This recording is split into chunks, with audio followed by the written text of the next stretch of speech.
Welcome, and today I'm going to show you how to make the perfect latte on your XS9 Jura machine.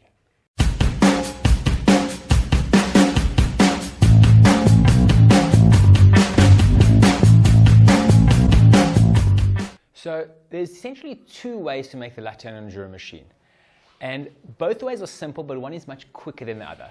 So what a latte firstly is, it's very similar to a cappuccino, but the consistency of the milk is different. So instead of having an espresso with froth milk like you have in the case of a cappuccino, when it comes to latte, you have your three layers. So you have one is your espresso, two is your froth milk, and thirdly, you have a layer which is just hot milk.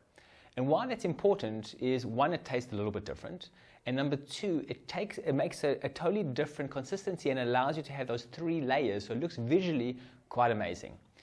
So how the machine is programmed to do it is, after it dispenses the milk, they have a pause delay built in, which is usually about 30 seconds, which allows the milk to separate into its two parts, one of being froth milk and the bottom part essentially being just hot milk. And that allows, with the different densities, to separate.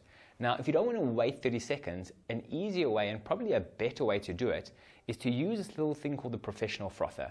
And what it does is it changes the consistency as the machine's frothing. So quickly to explain how it works, if this black dial lies anywhere above the center line, that means you're getting frothed milk out.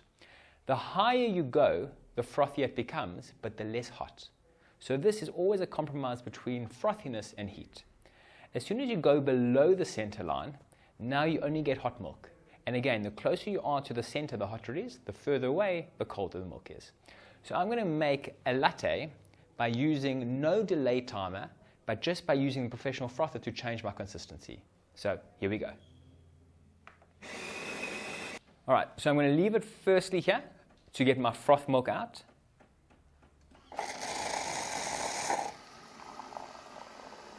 And I want to run it for typically about a third of the cup, which is about there. Now I'm going to turn it all the way below the center just to get my layer of hot milk. And again, I'm going to let it go to about there. Perfect. My last layer now is going to be my espresso. And because of my different densities, I have my hot milk at the bottom, my froth milk at the top, and I'm going to get my coffee coming out somewhere in the middle here.